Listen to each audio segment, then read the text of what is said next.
अस्सलाम वालेकुम नाज़रीन, आप देख रहे हैं ज़ी एच एंटरटेनमेंट। मैं हूं ज़हीर अहमद। नाज़रीन, गुज़िश्ता दो वीडियोस में हमने एक तो नाक़ाबिल फ़रामोश फ़िल्में और यादें, फ़िल्मों से ज़्यादा जो यादें थी वो बताई, और फिर इंडिया और पाकिस्तान के जो अदाकार हैं उनका फ़र्क बताया आपको। आज हम बात करेंगे कि इंडिया की इंडस्ट्री जो है वो कॉमेडी में कितनी फ़र्टाइल है, कितनी ज़बरदस्त है, और पाकिस्तान की इंडस्ट्री जो है वो कॉमेडी वाली साइड पे कितनी कहाँ पे खड़ी हुई। नाज़रीन, इंडियन जो अगर आप उठा के देखें कॉमेडी, वहाँ के कॉमेडियन ने बुनियादी तौर पर वो मकाम नहीं बनाया जो पाकिस्तान के अंदर कॉमेडियन ने बनाया। बल्कि बाज़ दफ़ा ऐसा भी फील होता है कि जिस तरह इंडिया के अंदर जो अमिताभ बच्चन कॉमेडियन नहीं थे, लेकिन वो अच्छी कॉमेडी कर लेते थे। आप उनकी नटवर लाल उठाएं और नॉर्मल फिल्में भी आप उनकी उठाएं। फिर ये जो अक्षय कुमार हैं, इनकी इनकी मिसाल ले लें, या जो एक पूरा जिस तरह ये जितेंद्र का बेटा है, वो जो वहाँ के कॉमेडियन हैं वो थे, लेकिन उनके अंदर कोई उस तरह का स्पार्क नहीं था, उस तरह का बेसाख्तापन नहीं था, नेचुरल नहीं थे, वो एक्सटेम्पोर नहीं बोल सकते थे। हमारे जो अदाकार जो कॉमेडियन मशहूर हुए, उनमें जो बुनियाद थी, बुनियादी तौर पर उनकी जो टाइमिंग, उनका अदाकारी, उनके अंदर बनावट शायद आपको कम मिलती है। अब किंग ऑफ कॉमेडी जो हैं मुनव्वर ज़रीफ साहब हैं, बाकी सारे उनके बाद आते हैं जितने भी हैं। उनका उनके अंदर उनका एक्सटेम्पोर स्टाइल था उनका। आप मतलब है कि उठा के देखें धर्मेंद्र की नौकर बीवी का और नौकर वोटी का कोई मैच ही नहीं है बिल्कुल। तो कॉमेडी के अंदर इंडिया की इंडस्ट्री उस तरह की फर्टाइल नहीं है। अगरचे वहाँ पे जॉनी वॉकर को देख लें, महमूद को देख लें, फिर उसके पास ओम प्रकाश। अब ओम प्रकाश जो थे वो विलन भी आते थे, मतलब उनका अब ना तो वो विलन के तौर पे उस तरह से अपना मकाम बना सके जिस तरह प्राण का था उस ज़माने में, या जिस तरह का बाद में फिर आने वाले दिनों में अमरीश पुरी का, या वो जो क्या नाम है जो उनका रिश्तेदार भी था, वो आन में आया था, क्या नाम है, चोपड़ा जो है, वो उनका जो मकाम बना वो उस तरह, और फिर ना ही वो कॉमेडी के अंदर अपना उस तरह से मकाम बना सके। जॉनी वॉकर ठीक थे पर गुजारा था, अगरचे दिलीप कुमार साहब ने अपनी ऑटोबायोग्राफी में उनका बहुत ज़्यादा तज़किरा किया हुआ है, लेकिन आप अगर ये कहें कि उनकी इवन आप बीच में आते जाएं, फिर अनुपम खेर इवन कॉमेडियन नहीं है लेकिन ज़्यादा अच्छी कॉमेडी कर लेते हैं, जैसे मैंने अक्षय कुमार वगैरह का बताया। परेश रावल कॉमेडियन नहीं है लेकिन वो लाइट किरदार बहुत अच्छे कर लेते थे। लेकिन जो वहाँ के जॉनी लीवर तक, अब जॉनी लीवर हमारे अदाकारों के आगे कुछ भी नहीं है। ओम प्रकाश, महमूद, जॉनी वॉकर, ये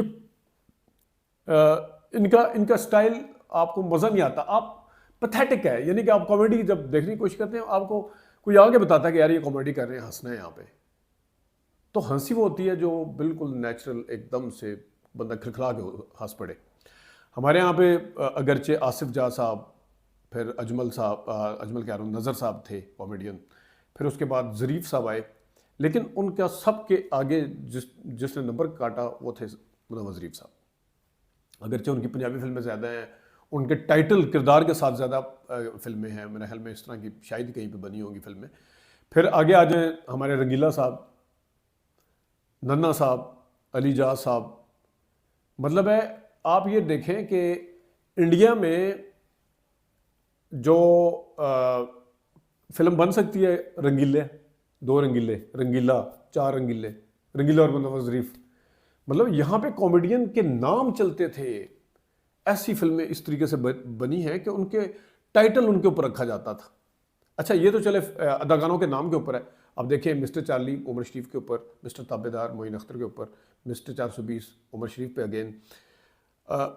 वहाँ जो थी उनकी फुल कॉमेडी। अब अक्षय कुमार हैं, वो एक बुनियादी तौर पे हीरो हैं, उनको अगर कोई कॉमेडी करवाए, सलमान खान को करवाए, इवन अजय देवगन इसमें गोलमाल, ये क्या था, सन ऑफ सरदार में बहुत अच्छी कॉमेडी की उन्होंने। लेकिन जो वहाँ के स्पेशलिस्ट कॉमेडियन हैं, ना तो उनके ऊपर फिल्में बनी पूरी, ना उनके अंदर वो स्पार्क था कि उनके ऊपर फिल्में बनाई जाती। यही वजह है कि आप देखें कि जब उमर शरीफ साहब वहाँ पे गए, वो जो अवार्ड की तकरीब है जिसमें अमिताभ बच्चन और बड़े बड़े स्टार बैठे हुए सारे, तो वो जो मैं एक बेसाख्ता हंसी कह रहा हूँ ना, वो होती है जो उमर शरीफ साहब वहाँ पे बात कर रहे हैं और बेसाख्ता लोग हंस रहे हैं। अमिताभ बच्चन साहब, जितने भी बीच में बड़े बड़े अदाकार हैं उस ज़माने के, इसी ज़माने के हैं, मतलब ज़्यादा पुराने थे, उमर शरीफ कुछ ज़्यादा पुराने नहीं गए थे वहाँ पे। तो अब देखें कि उनकी हंसी के अंदर बेसाख्तापन है, क्योंकि ये वो कॉमेडी थी जो वहाँ के लोग नहीं कर सकते, सवाल ही पैदा नहीं होता। आप उठा के देख लें। फिर हमारे सुहेल अहमद साहब हैं, अगर स्टेज के अदाकारों को थोड़ी देर के लिए मैं साइड पे करता हूँ, लेकिन सुहेल अहमद साहब ने क्योंकि फिल्में की हैं वहाँ पे जाके, ये बाबे पंगड़ा पांदे बाबे, अब उसके अंदर जो उन्होंने काम किया वहाँ के बड़े बड़े अदाकार नहीं कर सकते। क्यों चल मेरा पुत में यहाँ के अदाकारों को रखा, क्यों बाकी जो पंजाबी फिल्में वहाँ की बनती हैं, हमारे जो स्टेज के अदाकार हैं वो वहाँ पे छाए हुए हैं, मरते हैं इनकी वो सुनने के लिए। कहते हैं मुकाबले कोई नहीं, हीरो हीरोइन साइड हीरो को इस तरह का रोल वो ले लेते हैं खुद, ठीक है, वो दिलजीत दोसांझ को दे दिया, एक और को दे दिया, फलाने को दे दिया, सीमी को दे दिया हीरोइन का। लेकिन बुनियादी तौर पर जो कॉमेडी है वो यहाँ के लोग, यहाँ के अदाकार आर्टिस्ट जो है वो करते हैं। बीच में कॉमेडी के ऊपर अब देखें, नन्ना और अली जाज की ऐसी ऐसी कामयाब फिल्में हैं कि इंसान की अक्ल दंग रह जाती। रंगीला साहब ने अगरचे खुद जो फिल्में बनाई वो संजीदा ज़्यादा थी, लेकिन वो कॉमेडी, अब घर जाने दो ऐसी फिल्म है, आप उसको उठा के देखें, जब देखें हंसी आती है। मुनव्वर शरीफ साहब की कोई फिल्म उठा लें, कोई फिल्म, किसी एक का क्या नाम लेना, किसी फिल्म को आप उठा लें, मतलब है कि अली जाज साहब की एक जो टाइमिंग थी जुगत की या वो करने की, नन्ना साहब तो वर्स्ट स्टाइल थे, वो तो संजीदा भी उतनी अच्छी करते थे। फिर लहरी साहब, लफ्ज़ों के साथ खेलना लहरी साहब के ऊपर ख़त्म था, ना कोई वल्गैरिटी, बड़ी शुस्ता लैंग्वेज और बड़े ज़बरदस्त टाइमिंग के बात करने वाला जो था वो देखता था कि अब मतलब आम सा वो जुमला बोलते थे, लेकिन उनकी टाइमिंग का ऐसा कमाल था कि लोग हंसते थे।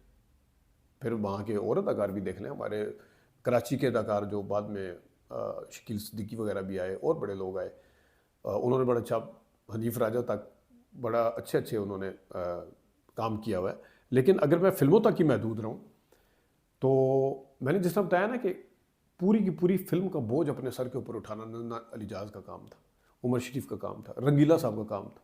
मुनव्वर शरीफ के ऊपर तो टाइटल रोल चले हैं। मैं आपको बताऊं, एक ज़माना ऐसा आया था कि मुनव्वर शरीफ साहब के साथ अगर मोहम्मद अली साहब, नदीम साहब, सुल्तान राय साहब, सुधीर साहब कोई काम कर रहा है, हबीब साहब, शाहिद साहब कोई भी काम कर रहा है, इनकी तस्वीर बड़ी नजर आती थी आपको, इनकी ये छाए हुए नजर आ। भारो फूल बरसाओ की मिसाल है, एक ज़माने के अंदर भारो फूल बरसाओ में जब दोबारा लगी थी, मनोज शरीफ साहब की तस्वीर जो थी हीरो से बड़ी थी।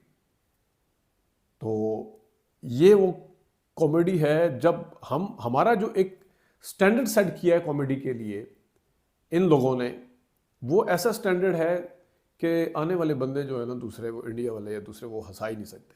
बंदा हंस रोता है, वो ये जॉनी लीवर कॉमेडी कर रहा है, अच्छा ये तो बताया क्यों नहीं हमें, मतलब हंस। और फिर उन लोगों ने, अभी ये कपिल शर्मा है, कपिल शर्मा का टोटल स्कूल ऑफ थॉट जो है वो सारे का सारा छाया हुआ ना आजकल वहाँ पे, वो सारा उमर शरीफ का है, बकरा किस्तों पे। उमर शरीफ साहब ने इनके ऊपर मुकदमा भी किया था, टाइमिंग वही है सेम, उसी तरह बिल्कुल सारा कुछ, झुकते वहीं से सीखी हुई है। मतलब जैसे एक अमली तौर पर जिस तरह अगर किसी ने शागिर्द देखना है ना तो कपिल शर्मा को देख सकता है, लेकिन उमर शरीफ तो फिर उस्ताद थे। उमर शरीफ खुद मानते थे मुनव्वर शरीफ साहब को, और बड़े बड़े हमारे स्टार जो हैं वो मुनव्वर शरीफ साहब को मानते हैं कि यार क्या चीज़ थी, लहरी साहब को मानते हैं। तो कॉमेडी में हमारी इंडस्ट्री उनकी इंडस्ट्री से बिलाशुबा आगे है, और कोई मुवाजना ही नहीं है, कोई मुकाबला ही नहीं है। बाकी किस किस में कहाँ कहाँ पे खड़ी हुई है, मैं अगेन कहूँगा कि वहाँ के कुछ हीरो समेत अमिताभ बच्चन साहब के, किसी हद तक ऋषि कपूर साहब के, फिर परेश रावल, अनुपम खेर, या हीरो में तो नहीं आते, करेक्टर एक्टर ये हो गए, अक्षय कुमार हो गए, ये ज़्यादा अच्छी कॉमेडी करते थे जॉनी लीवर से, वो ओम प्रकाश से, महमूद से, वो फलाने से। ये नहीं है कि उनके पास आए नहीं है, कॉमेडियन बहुत हैं, लेकिन आपको टिप्स के ऊपर नाम क्यों नहीं याद आते उस तरह। वहाँ के हीरो के नाम सबको टिप्स पे याद है, क्योंकि उनका काम ही नहीं बोलता, उनका काम है ही नहीं है कॉमेडियन का। वहाँ पे वो टोटल बुरा करते थे बस। यहाँ पे तो जनाब गाने उनके ऊपर पिक्चराइज हो रहे हैं, हीरोइन इनके साथ है, शायद पैरेलल ट्रेल चल रही है, मतलब अगर वो हीरो हीरोइन के साथ है तब भी अपना इम्पैक्ट छोड़ते थे, खा वो भारो फूल बरसावा, खा वो दामन सिंगारी है। अगर वो पूरे की पूरा बोझ उठाया हुआ नन्ना अली जाज वगैरह, कितनी फिल्में हैं, कितनी फिल्मों के मैं नाम दूँ यहाँ पे। अल्ताफ हुसैन साहब ने ऐसी ऐसी फिल्में बनाई, साला साहब समेत, सोना चांदी देख लें आप उनकी दूसरे की, फिर और रंगीला साहब की फिल्में देखें आप उठा के, जो उन्होंने डायरेक्शन के तौर पे। दूसरों की फिल्मों में वो कॉमेडी करते थे, अपनी फिल्म को कॉमेडी रखने के साथ साथ वो संजीदगी की तरफ ले जाते थे, ये भी उनका कमाल था। और मेरे ख्याल में शायद दुनिया में ऐसा कोई कॉमेडियन होगा कि जिसने पाकिस्तान में रंगीला साहब ने फिल्म को डायरेक्ट भी किया, फिल्म को प्रोड्यूस भी किया, फिल्म के अंदर गाने भी गाए, फिल्म को लिखा भी, फिल्म के अंदर काम भी किया, हंसाया भी, रुलाया भी। ये शायद ही किसी के पास हो गया, पाकिस्तान को ही इसके अंदर अबूर हासिल है। और आज तक देखें आप, ये हुमायूं सईद और इनकी जो पंजाब नहीं जाऊंगी और जवानी फिर नहीं आनी, इनके मुकाबले में कोई करके दिखाएं हमने। वहाँ पे बड़े आई हैं फिल्में, वहाँ पे आई हैं बिल्कुल, गोलमाल और ये जो पूरी ट्रेल चलती है उनकी सारी 1 2 3 4, तुषार कपूर की और अक्षय कुमार की और किसी हद तक अजय देवगन की, इनकी आई हैं सारों फिल्में आई हैं।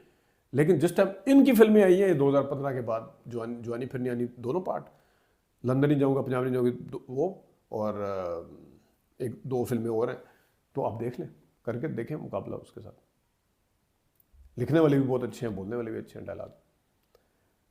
तो कॉमेडी में अगर आपके पास कोई विद प्रूफ बात है कि मैं गलत कह रहा हूँ, तो आप इसके ऊपर मेरे साथ आर्गूमेंट कर सकते हैं। लेकिन बाकी किस किस फील्ड में कहाँ कहाँ पे हैं, उसके ऊपर हम बात जारी रखेंगे। अपना ख्याल रखिएगा, अभी तक के लिए इजाज़त दीजिए, अल्लाह हाफ़िज़।